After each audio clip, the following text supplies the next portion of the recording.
बिस्मिल्लाहिर्रहमानिर्रहीम। पाकिस्तान से ताज़ा तरीन और अहम तरीन खबरों के साथ मैं तवक्कुल हुसैन और आप देख रहे हैं मेरा यूट्यूब चैनल।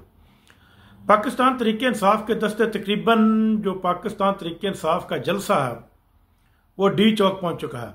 अली अमीन गंडापुर की सरबराही में और इसके अलावा पंजाब से मुख्तलिफ हिस्सों से, रावलपिंडी और इस्लामाबाद से लोग बेदरेग लोग जौकदार जौक तहरीक डी चौक में पहुंच रहे हैं और वह पहुंच चुके हैं। समझ ले अब हुकूमत के पास क्या ऑप्शन रहा है। पाकिस्तान तहरीक इंसाफ का सिर्फ और सिर्फ एक ही मुतालबा है कि आईनी तरमीम ना की जाए।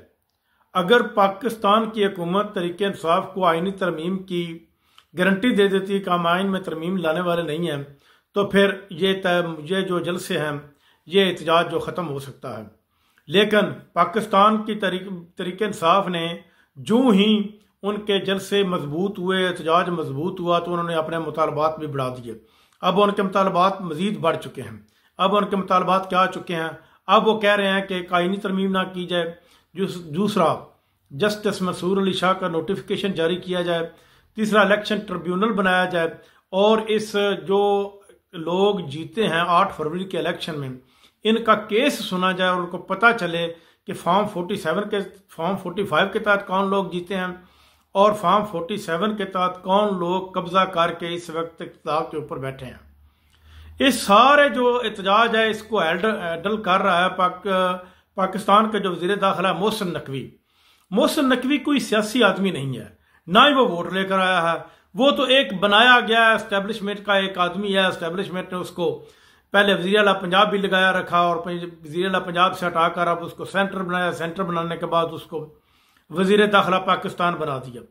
उसको तो पता है कि मैं जितनी मर्जी सख्ती कर लूँ अवाम के ऊपर जितनी मर्जी रबड़ की गोलियां और शैलिंग बरसा लूँ, क्योंकि मैंने कौन सा वोट लेना है। वो तो वोट लेने तो दरकिनार, वो जो ही हुकूमत से निकलेगा वो पाकिस्तान में भी नहीं रहेगा और किसी की फौतगी और खुशी में भी शामिल नहीं होगा। उसका तो जाना कुछ नहीं है। लेकिन हुकूमत ने अपने पाँव में खुद कुल्हाड़ा मार लिया है इस आईनी तरमीम को छेड़कर और पाकिस्तान तहरीक इंसाफ को दबाने की शक्ल है। अब यह मसला पाकिस्तान तहरीक इंसाफ का नहीं रहा, अब यह मसला पाकिस्तान की अवाम का बन चुका है। 24 करोड़ अवाम में से 23 करोड़ अवाम जो है वो इस हुकूमत के खिलाफ हैं और वो हर सूरत में इस हुकूमत से जान छुड़ाना चाहते हैं, इमरान खान को लाना चाहते हैं। अगर आप इमरान खान को ना भी वज़ीर आज़म बनाएं, किसी और को भी तहरीक इंसाफ से वज़ीर आज़म बना दें, तो फिर भी अवाम सब्र कर लेगी और अवाम हुकूमत का साथ देगी।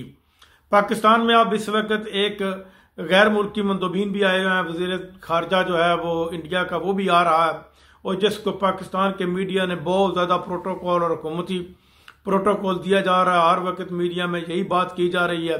मीडिया में सिर्फ और सिर्फ मीडिया ये दिखा रहा है कि एहतजाज जो है वो बिल्कुल थोड़े से लोग कर रहे हैं और जो ही फौज ने डी चौक के करीब चक्कर लगाया जो रेड जोन है वहां पर, तो मीडिया के लोगों ने, कुछ हुकूमत के लोगों ने इसको ऐसे इंडिकेट किया कि जैसे फौज अब इस मुल्क के ऊपर कब्जा करने वाली है, इस अवाम को मार देगी, कुछ कर देगी, ये कर देगी। फौज, किसी भी मुल्क की फौज अवाम के सामने नहीं खड़ी होती, ना ही वो अवाम का मुकाबला करती है, ना ही अवाम फौज के ऊपर शैलिंग करती है। फौज भी अवाम की होती है और अवाम भी फौज की होती है। अवाम जो है वो फौज की इज्जत करती है हर मुमकिन सूरत में। वो किसी सूरत भी फौज से लड़ाई झगड़ा नहीं चाहती, बल्कि फौज के कोई भी सीनियर अहदेदार उनके साथ कोई भी वादा करे तो वो कबूल करने के लिए तैयार है। जरदारी इस सारे सिनेरियो को बैठकर सदर हाउस में देख रहा है, इमरान खान जेल में बैठकर देख रहा है। कैदी नंबर 804 जुम्मे वाले दिन तो जीत गया सारे मुल्क से। अब इन्होंने तहरीक इंसाफ ने एक और स्ट्रेटजी बना ली है कि जो डी चौक वाला जलसा है, इसमें अगर ये सख्तियां करते हैं, क्योंकि पुलिस ने तो हाथ खड़े कर दिया रात 12 बजे के करीब। पुलिस ने कहा कि हमको 2 दिन हो गया लड़ते हुए, अवाम मान नहीं रही और उन्होंने अपने आप को सरेंडर कर लिया कि अब हम इससे ज़्यादा जाग कर नहीं हेल्प कर सकते। तो अब मोहसिन नकवी ने क्या किया कि पंजाब से पुलिस के ताज़ा दस्ते और सिंध से मंगवाने शुरू कर दिए। लेकिन तहरीक इंसाफ ने एक नई स्ट्रेटजी तैयार कर ली है।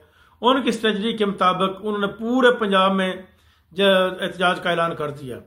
अब लाहौर भी निकल पड़ा है, फैसलाबाद, गुजरांवाला, मुल्तान, हैदराबाद, सरगोदा, इस तरह ये सारे के सारे लोग शहरों में, बड़े बड़े शहरों में लोग एहतजाज की शक्ल में निकलेंगे और जब वो वहां पर एहतजाज के लिए निकलेंगे तो पुलिस पुलिस तो इस्लामाबाद में कंट्रोल करने के लिए पहुंच चुकी है।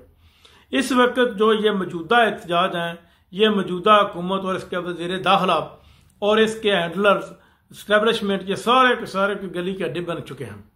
अब हुकूमत क्या चाहती है, हुकूमत को क्या करना होगा?